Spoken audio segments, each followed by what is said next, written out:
भारत की पावन भूमि, जहाँ हर कण में इतिहास बसा है, जहाँ हर कथा में कोई अद्भुत रहस्य छिपा है। आज हम आपको सुनाने जा रहे हैं एक ऐसी लीला जहाँ आमने सामने खड़े हुए स्वयं महादेव और श्री कृष्ण। जी हाँ, यह वही कथा है जब भगवान शिव ने निगल लिया था श्री कृष्ण का सुदर्शन चक्र। आखिर क्यों हुआ ऐसा? क्यों भगवान शिव अपने भक्त बानासुर के पक्ष में खड़े हो गए और इस अद्भुत युद्ध का अंत किस प्रकार हुआ? आइए चलते हैं पुराणों की ओर, रहस्यमय गाथा की ओर। असुरराज बलि का पुत्र था बाणासुर, हजारों भुजाओं वाला वीर और पराक्रमी। बानासुर ने वर्षों तक भगवान शिव की तपस्या की। भक्त की पुकार सुनकर महादेव प्रकट हुए और बोले, वत्स बानासुर, मैं प्रसन्न हूँ, मांगो तुम्हें क्या वर चाहिए? बानासुर ने कहा, हे प्रभु, बस इतना ही वर दीजिए कि आप मेरी सदा रक्षा करें। जब जब मैं संकट में पड़ूं, आप मेरे साथ खड़े हो। शिव जी ने मुस्कुराकर वरदान दे दिया और यही वरदान बानासुर के लिए अहंकार का कारण बन गया। वह सोचने लगा, अब मुझे कोई हरा नहीं सकता, क्योंकि स्वयं महादेव मेरे रक्षक हैं।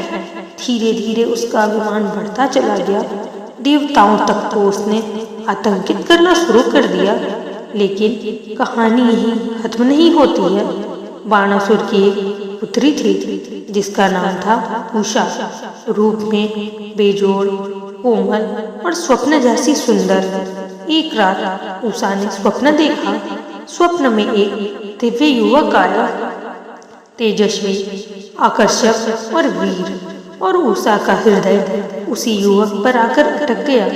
सुबह हुई तो उषा बेचैन थी। उसकी सखी चित्रलेखा ने पूछा, राजकुमारी, क्या बात है, आप इतनी उदास क्यों हैं? उषा ने स्वधीमे से स्वर में कहा, हे चित्रलेखा, मैंने स्वप्न में एक दिव्य पुरुष को देखा। मैं उन्हें चाहने लगी हूँ, लेकिन मैं नहीं जानती वह कौन है, कहाँ से आए हैं। चित्रलेखा योग विद्या में निपुण थी।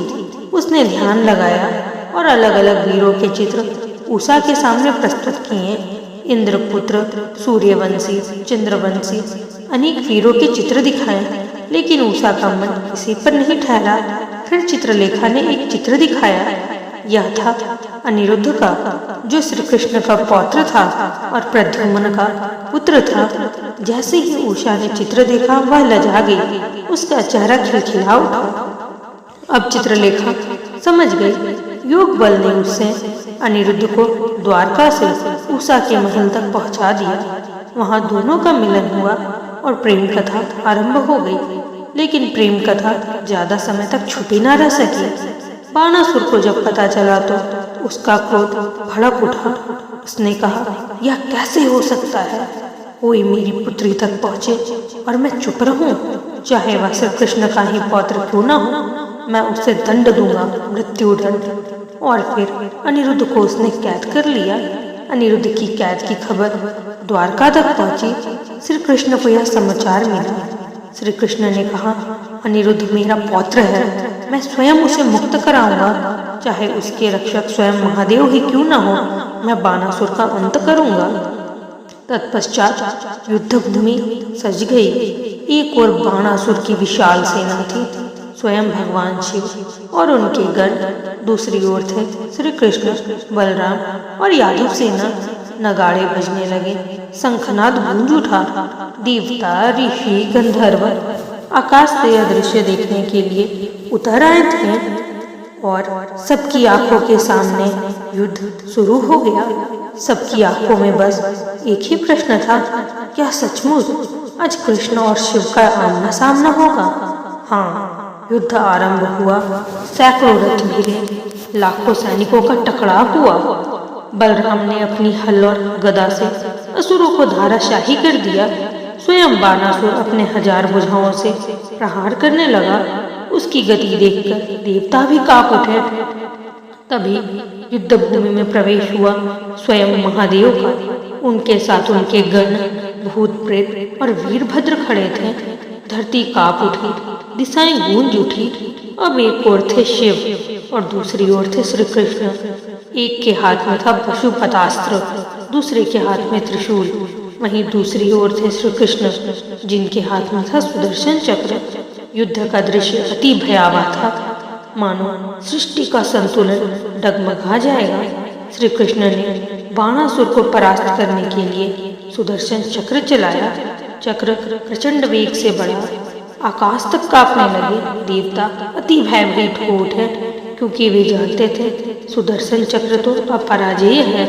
लेकिन तभी भगवान शिव ने अद्भुत लीला की। उन्होंने अपने भक्त की रक्षा के लिए सुदर्शन चक्र को निगल लिया। हाँ, यह वही क्षण था जब स्वयं महादेव ने सृष्टि का सबसे तेज अस्त्र अपने भीतर समा लिया। यह दृश्य देखकर सभी स्तब्ध रह गए। क्षण भर के लिए लगा अब सृष्टि का क्या होगा, लेकिन श्री कृष्ण भी सर्वशक्तिमान है। उन्होंने अपने योग बल से सुदर्शन चक्र को पुनः प्रकट किया। जब बाणासुर असहाय हो गया तो श्री कृष्ण ने अपनी गदा और चक्र से उस पर प्रहार कर डाला। उसकी 1000 भुजाओं में से 998 भुजाओं को काट डाला। केवल 2 भुजा छोड़ी ताकि वह जीवित रहे, लेकिन उसका अभिमान टूट जाए। बाणासुर लहूलुहान हो गया, उसका अहंकार भी चूर चूर हो गया। तब शिव ने आगे बढ़कर कहा, कृष्ण, आप धर्म के लिए खड़े थे। मैंने अपने भक्त की रक्षा के लिए वचन निभाया, परंतु मैं जानता हूँ कि सत्य की विजय होनी ही चाहिए। और इस प्रकार इस युद्ध का अंत हुआ। अनिरुद्ध और उषा का मिलन हुआ, दोनों का विवाह हुआ। बाणासुर को जीवन दान मिल गया, लेकिन उसका अभिमान समाप्त हो गया। देवताओं ने घोषणा की, शिव और कृष्ण में कोई भेद नहीं, दोनों एक ही परम सत्य के स्वरूप है।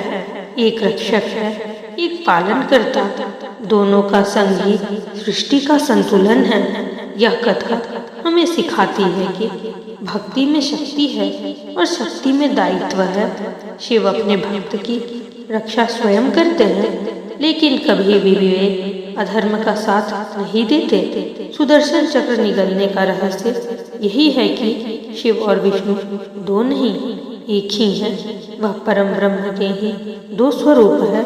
और बाणासुर की कथा हमें यह बताती है कि शक्ति का अहंकार चाहे जितना बड़ा क्यों न हो, अंततः उसका विनाश निश्चित है। तो मित्रों, यह थी वह अद्भुत कथा जब शिव ने निगल लिया था श्री कृष्ण का सुदर्शन चक्र। यदि आपको यह कथा अच्छी लगी हो तो इसे साझा करें और हमारे साथ जुड़ते रहें ऐसी ही अद्भुत पौराणिक कथाओं के लिए।